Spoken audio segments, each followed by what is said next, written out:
আসসালামু আলাইকুম ভিউয়ার্স, আশা করি আল্লাহর রহমতে সবাই ভালো আছেন। আজকে আমি হোটেল স্টাইলে হালুয়া রান্না করেছি সুজির। আর এটা আজকে সকালে আমি পরোটা দিয়ে খেয়েছি, খেতে খুবই সুস্বাদু হয়েছে। তো আপনাদের সাথে একটু শেয়ার করছি কিভাবে এটা তৈরি করছি। আমি প্রথমে একটা কড়াই নিয়েছি, কড়াইতে আমি তেল এবং ঘি দিয়েছিলাম। তো দুঃখিত, এটা স্কিপ হয়ে গিয়েছে। তো একটু গরম হওয়ার পরে আমি এখানে সুজি দিয়ে দিলাম, যেটুকু পরিমাণ আমি রান্না করব। তারপর খুব ভালো করে এটাকে ভেজে নেব, নেড়ে চেড়ে নাড়াচাড়া করতে থাকতে হবে, তা না হলে লেগে যাবে। আর একটু সময় নিয়ে এটাকে নেড়ে চেড়ে দিতে হবে। 7-8 মিনিট ধরে আমি করেছি। তাতে একটা সুন্দর ঘ্রাণও আসে এবং লালচে কালার হয়। তো কিছুক্ষণ পরে আমি একটি দারচিনি আর একটি এলাচ আর একটি লবঙ্গ দিয়ে দিলাম। তারপর নেড়ে চেড়ে নিচ্ছি।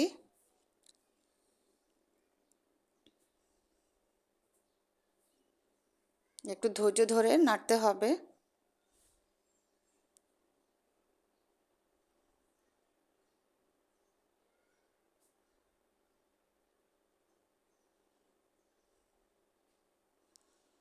তো মোটামুটি যখন 8 মিনিট হয়ে গেল, তখন এই যে দেখতে পাচ্ছেন সুজির কালারটা কিন্তু একটু চেঞ্জ হয়ে গেছে, একটু লালচে হয়ে এসছে। তো এ পর্যায়ে আমি পানি দিয়ে দিব। আর পানিটাও কিন্তু খুব বেশি দেব না, তাতে অনেক বেশি সিদ্ধ হয়ে যায় এবং খেতে ভালো লাগে না। হোটেলের যেই সুজি রান্না করে বা হালুয়া রান্না করে সেটা কিন্তু একটু দানাদার থাকে এবং খেতে খুবই ভালো হয়।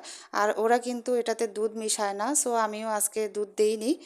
তো পানি দিয়ে কিন্তু অনবরত নাড়তে হবে, তা না হলে আবারও লেগে যাবে। দিয়ে দিলাম সামান্য একটু লবণ, যারা মিষ্টি জাতীয় জিনিসে লবণ খেতে চান না তারা স্কিপ করবেন। নেড়ে চেড়ে দিচ্ছি।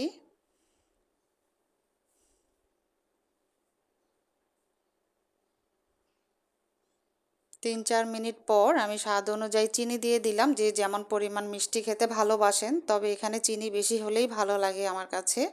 তো যাই হোক, আবারও নেড়ে চেড়ে নিচ্ছি।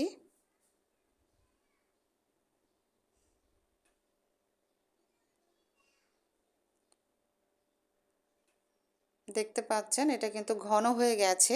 মোটামুটি এরকম যখন থিকনেস হয়ে যাবে, একটু ঘন হয়ে আসবে, এই যে এরকম একটা পর্যায়ে এটাকে নামিয়ে ফেলতে হবে। কেননা এটা নামানোর পরে কিন্তু আরও বেশি ঘন হয়ে যাবে, শক্ত হয়ে যাবে। তো আমি সার্ভ করে নিয়েছি। দেখতেই পাচ্ছেন, দেখতেও কিন্তু খুবই সুন্দর হয়েছে আর খেতেও কিন্তু খুব স্বাদ হয়েছিল। তো আশা করি আপনাদের কাছেও ভালো লেগেছে। সবাই অনেক ভালো থাকবেন আল্লাহর রহমতে। আমার জন্য দোয়া করবেন। আল্লাহ হাফেজ।